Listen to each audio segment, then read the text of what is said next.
Welcome to the Behaviorist Book Club. We are a community of busy research-focused practitioners, BCBAs, just trying to stay in touch with day-to-day literature in applied behavior analysis. You can follow my website and blog, www.behavioristbookclub.com, and my Twitter @behavioristbc to join in the conversation. This series is JABA in one take.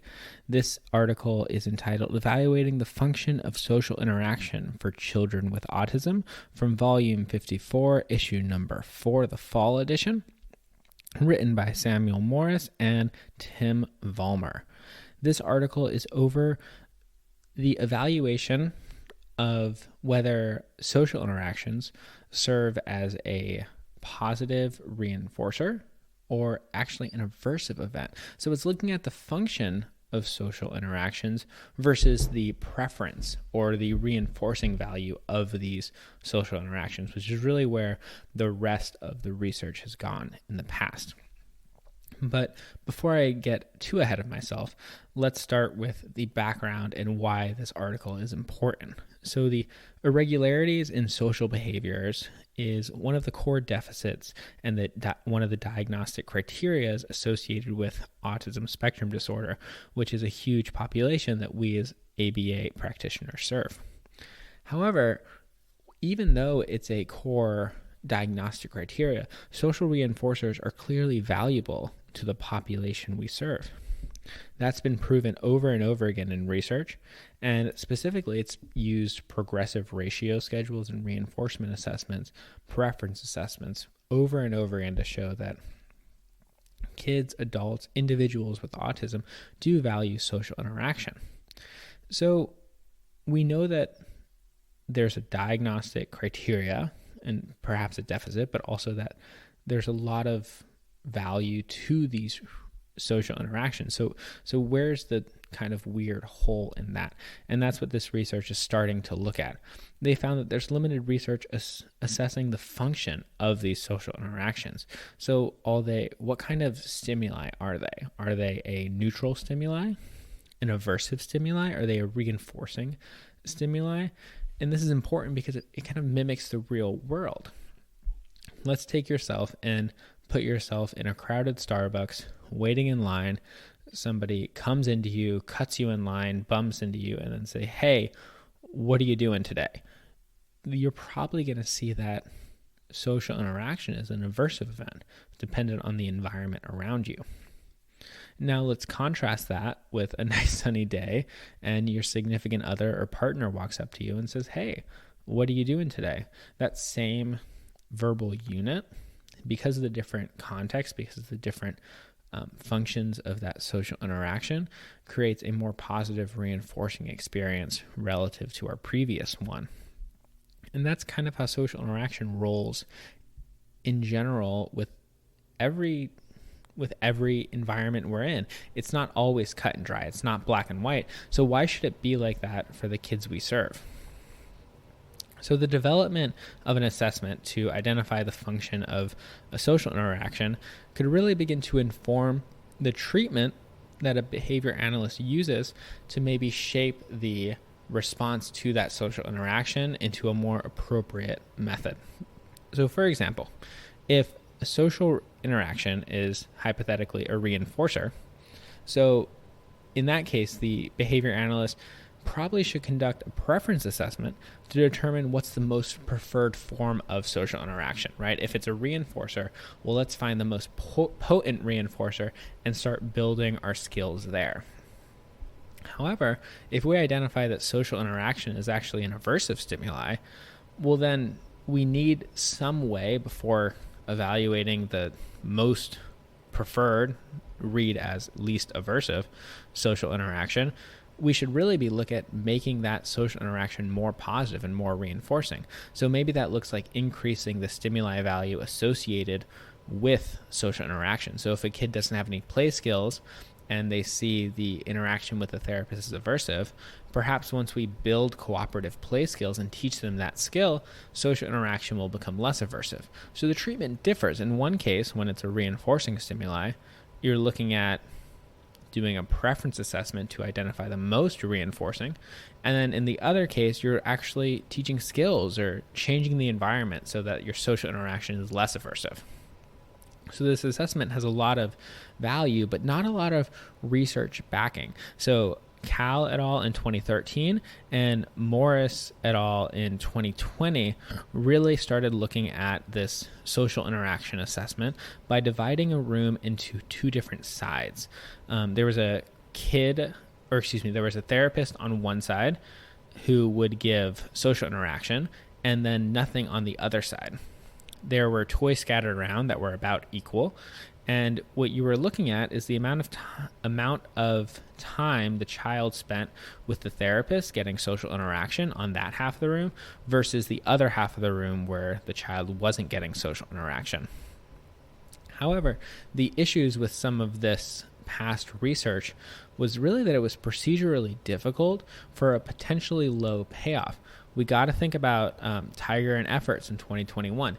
Each assessment comes at a cost, right? Each assessment makes us think about, or each assessment costs us time, so we need to think about what is the benefit. And perhaps with these assessments, these social interactions, the benefit wasn't worth the time cost. So they were procedurally difficult. They took training. They had a longer duration. And that was primarily because they had three phases. There was the baseline, the approach test, and the avoidance test. And this article takes all of that and condenses it into a single phase approach. The way they did that is instead of having a baseline where you just see where the kid is on either side of the room in general, then an approach test where you measure the amount of times the child approaches the therapist, and the avoidance test where the child where the therapist goes to the child and the child avoids them. You have the therapist in one session move throughout the room based on a time-based schedule or contingent on participant demands. So instead of doing three distinct phases resulting in a long duration of session and assessment, you instead have one phase where the therapist moves based on a time-based schedule, and you kind of wrap all of those variables that you're analyzing into one single phase. This is a beautiful demonstration of taking a more complex assessment and repackaging it to make it clinically appropriate. And that was really the purpose, was to evaluate if the single phase approach would result in a clear outcome and be clinically appropriate and feasible. They used 21 participants. That is what I like to see out of this research. I'm all about small N designs. I think that's totally fine. I've never shied away from those myself.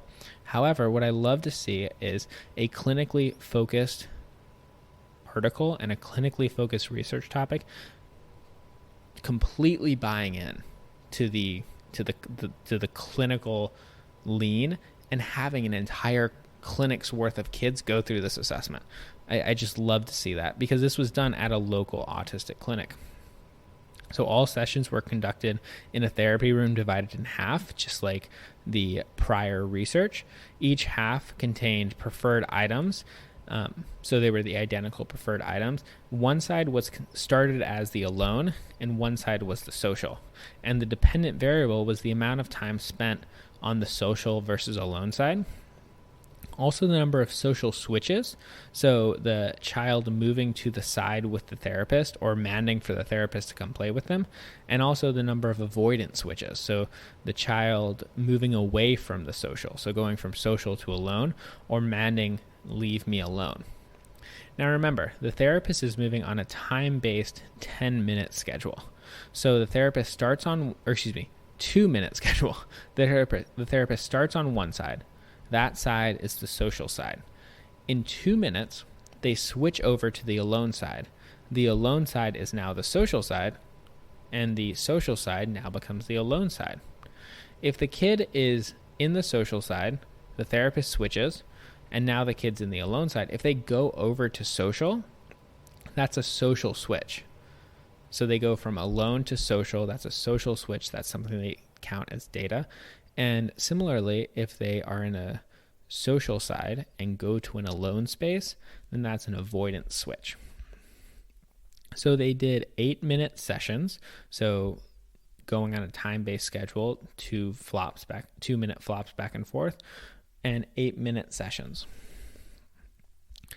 What were their results? Their results was that the assessment resulted in a high amount of sensitivity, so that they identified that social interaction was a reinforcer, and also a high amount of specificity, saying that it was not a reinforcer, which is exactly what you want to see from this type of assessment. You don't want an assessment that only says that these things are all positive reinforcers. Once again, I'll bring you guys over to Tiger and Efforts in 2021, the first article that our podcast covered, and they really do a great job of explaining that concept. The session duration, and this is what's really awesome, was only 36 minutes. That is a really, really good session duration. And I think that without that short session duration, there's no way that they could have gotten that many kids in. So 21 kids in and out in an efficient manner. You have to remember as well that these kids weren't there to do a social interaction assessment. They had other responsibilities. They had other goals to work on. And because this evaluation was so fast and quick, the BCBAs looked at that and they said, you know what, this is worth the time investment. This little bit of information, the identification of social interaction as a positive or negative reinforcer, a positive stimuli or a reinforcing stimuli or an aversive stimuli. It took me a couple seconds to get that one out, is valuable information that I can use in my programming. Therefore, I'm going to spend my 36 minutes, get my answers, and then move on with my caseload. That's clinical research. That's the repurposing of a complex research topic, maybe a long form duration analysis, and repackaging it into something a clinician can actually use in their day-to-day life. I can really see that this type of assessment becomes like a starting assessment. So first day your kid onboards and walks into the clinic, I could see them going through a free operant preference assessment, MSWO with those items, a social interaction assessment like this, and then going into maybe a PFA or an FA or something like that for their problem behavior. And then, that kind of chunk of assessments being the first part of the kid's onboarding process. I think that'd be really powerful. So not a long article, but a really powerful one in terms of clinical research. So let's talk about our key takeaways, and then I will send you off into a great weekend. So my first key takeaways is that remember that assumptions make an ass out of you and me. Never assume that attention's always a reinforcer for the kid you're working with. Everybody wants to add their DRA with praise. In fact, I found it's very difficult to get therapists to stop praising if we find that social interaction isn't a reinforcer for a child. So it's really important to assess the attention and assess the social interaction that you use and make sure that it's actually valuable to the child before, training the parents on a long, complex treatment. The second is that the repackaging of this more complex experimental topic and making it practical is a great idea for future research. Just going through JABA, I think you could find plenty of assessments that have a lot of promise, but just seem a little bit too unwieldy for the practitioner. Repackaging that into a clinically practical assessment, I think would be really powerful. And for my final consideration, I want you to think about how you use attention in your clinical practice. Do you use it as a reinforcer, or do you use it as kind of just a thing that the therapists say? Do you actually consider praise to be a reinforcer for the kids you work with? I think in most of my personal experience, I tell the therapist to praise. I want my RBTs praising after a correct response. But I usually have something else in the back end. I have a token, I have a break, I have something else coming in that I actually view as the reinforcer. So maybe think about how to shape attention as a reinforcer, maybe go through some pairing.